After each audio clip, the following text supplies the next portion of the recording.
Sir Satish Reddy గారు, Kadapa RIMS వద్ద హత్యకు గురైన పెద్ద దస్తగిరి ఎవరి పెద్ద దస్తగిరి?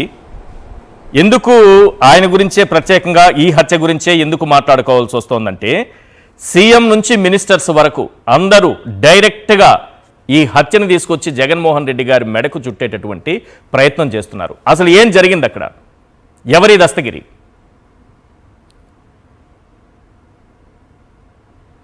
దస్తగిరి అనేటువంటి వ్యక్తి కడపలో రియల్ ఎస్టేట్ వ్యాపారం చేసుకుంటూ ఉంటాడు. అతను అన్ని పార్టీల వారికి సన్నిహితుడు. కాకపోతే వైఎస్ఆర్ కాంగ్రెస్ పార్టీ పట్ల సానుభూతి ఉంటుంది. వైఎస్ఆర్సీపీ కార్యక్రమాల్లో చురుగ్గా పాల్గొంటాడు. ఆ తర్వాత మన రవీంద్రనాథ్ రెడ్డి కమలాపురం ఎక్స్ఎమ్మెల్యే గారు కూడా చాలా సన్నిహితంగా ఉంటారు. వైఎస్ఆర్ కాంగ్రెస్ పార్టీ కాకుండా ఇతర పార్టీ వాళ్ళతో కూడా రియల్ ఎస్టేట్ లావాదేవీలు ఉన్నాయి. అక్కడటువంటి ఎంప్లాయీస్ కానీ డాక్టర్లు కానీ వీళ్ళందరూ కూడా అతను ఒక రియల్ ఎస్టేట్ బ్రోకర్గా అందరికి కూడా హెల్ప్ చేస్తూ ఉంటాడు. ఆ వ్యక్తి యాక్చువల్గా ఏం జరిగిందంటే, కడపలో ఆలంకాన్పల్లి అనేటువంటి ఒక విలేజ్లో మారెమ్మ తల్లికి సంబంధించినటువంటి కొన్ని సంబరాలు జరుగుతూ ఉన్నాయి. అక్కడ పెద్ద ఎత్తున డీజే అంటే ఆ సౌండ్తో మ్యూజిక్ అవన్నీ పెట్టేటప్పుడు కొంతమంది యువకులంతా కూర్చొని డ్యాన్స్ చేస్తూ ఉన్నారు. ఆ డ్యాన్స్ చేసేటప్పుడు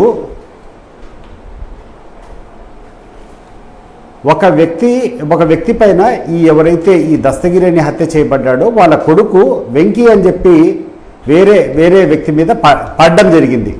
దానికి ఆ తాగినటువంటి కైపులోనో బంగాకి తీసుకునేటువంటి దాంట్లోనో ఆ వ్యక్తి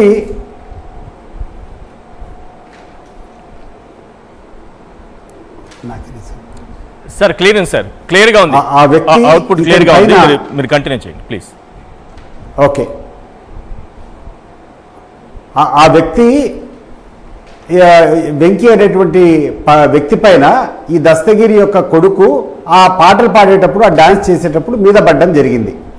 దాంట్లో ఒక చిన్న ఘర్షణ జరిగి ఆ వెంకీని ఈ అబ్బాయి కొట్టాడు. ఈ చిన్న దస్తగిరి అనేటువంటి ఈ దస్తగిరి కొడుకు ఆ అబ్బాయిని కొట్టాడు.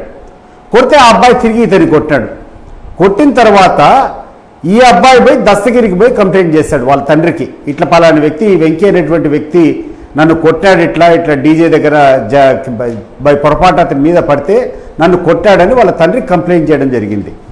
ఆ కంప్లైంట్ చేసిన తర్వాత ఈ దస్తగిరి పోయి ఆ వెంకీ అనేటువంటి వ్యక్తిని కానీ అన్నటువంటి ఇద్దరు ముగ్గురిని చాలా సీరియస్గా వార్నింగ్ ఇవ్వడం, ఏమరా తమాషాలు పడతారని చెప్పి వాళ్ళని బెదిరించడము లేకుంటే భయపడించడం, చిన్న స్వల్ప గలాట జరిగింది. దాంట్లో వదిలిపెట్టేశారు. మళ్ళా నెక్స్ట్ డే మార్నింగ్ ఎవరైతే ఈ వెంకీ ఆ రోజు వాళ్ళ తండ్రి దస్తగిరి దాడి చేశాడో ఆ వెంకీ ఈ అబ్బాయి మళ్ళా పోతా ఉంటే, ఏమరా నేను మీ నాన్నకి చెప్పావు కదా, ఇప్పుడు ఎవరికి చెప్పుకుంటావురా అని చెప్పి వీళ్ళు మళ్ళా దాడి చేశారు. సో అంటే చిలికి వీళ్ళు వాళ్ళకి చెప్పడం, వాళ్ళు వీళ్ళకి చెప్పడం, వీళ్ళు లేనప్పుడు వాళ్ళు కొట్టడం, వాళ్ళు లేనప్పుడు వీళ్ళు కొట్టుకోవడం జరిగింది. జరిగిన తర్వాత వీళ్ళ మిత్రులకు అందరికీ ఈ రవి సోల్స్ ఇప్పుడు నిన్న దాంట్లో పార్టిసిపేట్ చేసేటువంటి వాళ్ళందరూ కూడా, ఆ మిగిలినటువంటి హత్యలో పాల్గొనేటువంటి వాళ్ళందరూ కూడా దగ్గరగా క్లోజ్గా ఫ్రెండ్స్. వీళ్ళందరూ కూడా ఎప్పుడైతే ఈ దస్తగిరి వచ్చి వీళ్ళ మీదకి దాడి చేశారని చెప్పారో వాళ్ళు దస్తగిరి ఇంటి మీదకి పోవడము, ఆడ ఒక ఘర్షణ జరగడము. ఆ ఘర్షణ జరిగినప్పుడు ఈ దస్తగిరి వాళ్ళ తమ్మునికి ఆ తర్వాత వాళ్ళ బంధువులకు వీళ్ళందరికీ కూడా స్వల్ప గాయాలైనాయి. ఈ గాయాలైనటువంటి వ్యక్తులను తీసుకొని పోయి రిమ్స్ హాస్పిటల్లో జాయిన్ చేయడం జరిగింది. రిమ్స్ హాస్పిటల్లో వీళ్ళకు ఆ ఎక్స్రే తీసుకోవాలని చెప్పి ఆ ఓపీ బ్లాక్లో నుంచి బయటికి ఎక్స్రే ఇంకొక డిపార్ట్మెంట్లో ఉందని చెప్పి ఆ బిల్డింగ్ నుంచి బయటకు వచ్చేటప్పుడు కాపు కాసి ఈ రవి ఆ తర్వాత ఈ వెంకీ వీళ్ళందరూ కలుసుకొని దాడి చేసి చంపడం జరిగింది. ఇది వ్యక్తిగతంగా వాళ్ళకు ఉన్నటువంటి సంఘటన అనేది ప్రతి ఒక్కరికి తెలుసు.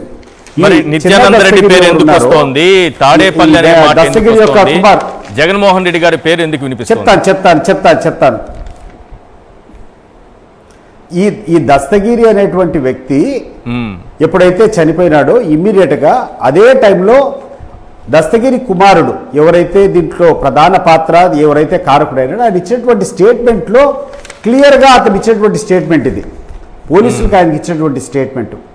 ఈ స్టేట్మెంట్లో స్పష్టంగా ఆయన ఏమేమి జరిగినాయో కులంకుషంగా చెప్పడం జరిగింది. మీకు ఓపిక ఉంటే నేను చదివి వినిపిస్తాను అది. ప్లీజ్.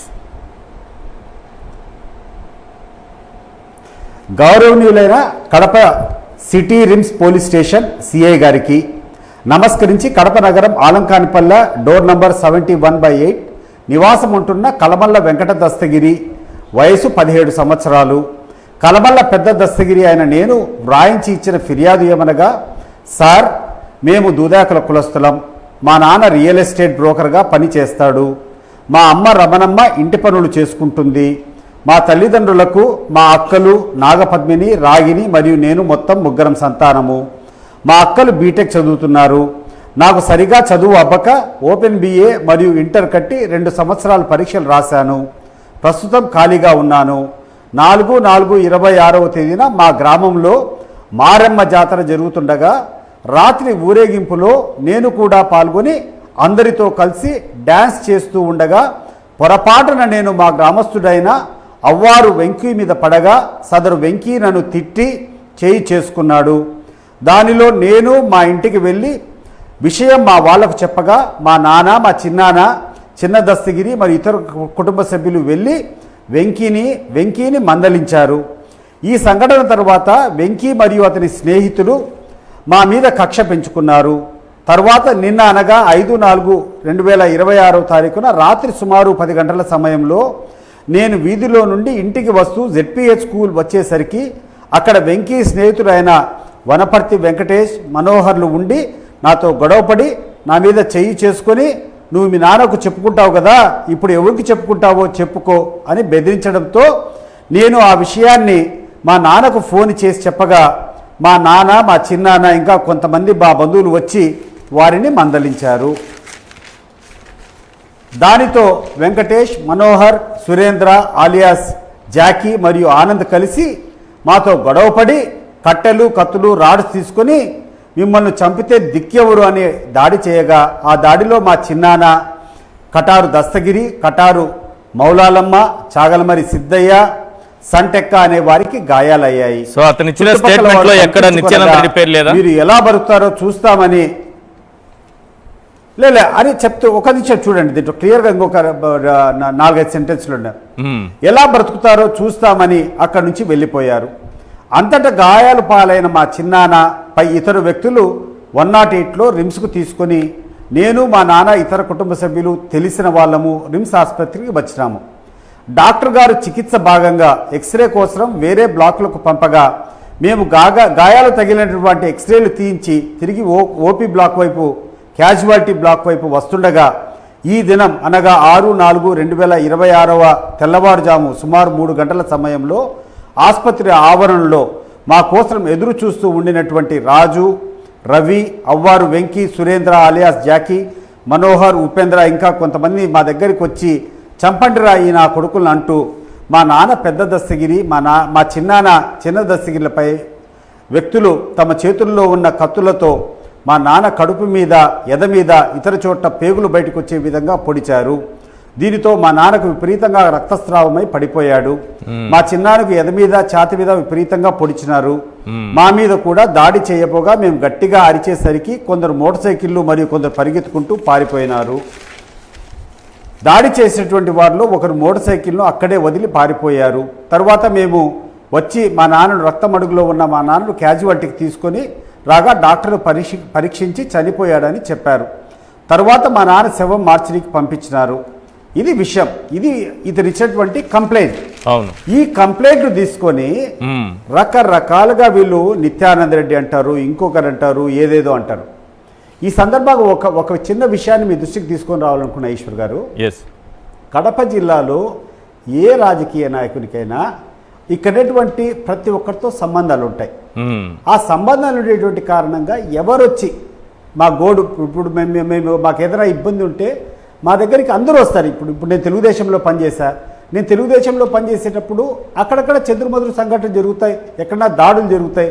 జరిగిన వెంటనే ఇక్కడటువంటి ఆనవాయితీ ఏంటంటే వాళ్ళకి కావాల్సినటువంటి లీడర్ దగ్గరికి పోయి ఇట్లా జరిగింది, ఏం చేస్తామని చెప్పి ఒకసారి పోలీసు వాళ్ళకి చెప్పండి, లేకుంటే ఏదో ఒక రకమైనటువంటి మమ్మల్ని కొట్టకుండా హాజరు పెట్టండి, లేకుండా అంటే ఈ కేసులో మేము లేము, ఇద్దరుంటే మా మీద కావాలని చెప్పి 4 మీద కేసు పెట్టారు, తప్పుడు కేసు పెట్టారు, కొంచెం మీరు పోలీసులతో మాట్లాడండి. అక్కడ స్థానికంగా ఉన్నటువంటి లీడర్లకు చెప్పుకునేటువంటి ఆనవాయితీ. అది నాకు నీకు అనేది కాదు. తెలుగుదేశం, కాంగ్రెస్ ఏ పార్టీలో ఉన్నా కూడా, వైఎస్ఆర్సీపీలో ఉన్నా వాళ్ళకు సంబంధించినటువంటి విషయాలు ఎక్కడన్నా వాళ్ళ ఊర్లో చిన్న తగరారు దగ్గర లీడర్ల దగ్గరికి వస్తారు. అదే రకంగా ఇప్పుడు ఎవరైతే ఈ దాడి చేశారో ఆ వ్యక్తులకు నిత్యానంద రెడ్డికి వాళ్ళకి ఎప్పుడు కూడా మాట్లాడమో లేకుండా ఉంటే Correct. ఆయన అంటే అభిమానంతో ఆయన చేసేటువంటి కార్యక్రమాల్లో పాల్పంచుకోవడం ఇవన్నీ ఉంది. Hmm. కానీ అంత మాత్రాన నిత్యానంద రెడ్డి హత్య చేసేట్టు ఏం సంబంధం? ఇప్పుడు నేనుంటా, నా ఆధ్వర్యంలో ఇక్కడ ఉండేటువంటి కాన్స్టిట్యూన్సీలో ఏదైనా పొరపాటు జరిగితే మా లీడర్కి సంబంధమా? నేను చంద్రబాబు నాయుడు హయాంలోనే ఎన్నో సందర్భాల్లో ఇక్కడ ఏమైనా సంఘటన జరిగితే చంద్రబాబు నాయుడుకి సంబంధం అని మేము చెప్తామా? స్థానికంగా అక్కడేటువంటి పరిస్థితుల్లో ఒక చిన్న సంఘర్షణ అది చిలికి గాలివానగా మారింది. ఇటువంటివి మా రాయలసీమ ప్రాంతంలో సర్వసాధారణం. పొలం గెట్టు దగ్గర కొట్టుకుంటారు, చిన్న నీళ్లు నువ్వు ముందు పట్టుకోవాలా నేను ముందు పట్టుకోవాలా అని కొట్లాడుకుంటారు. ఆ స్వల్ప సంఘటన ఒక్కోసారి చాలా పెద్ద విషయాలకు దారితీస్తుంది.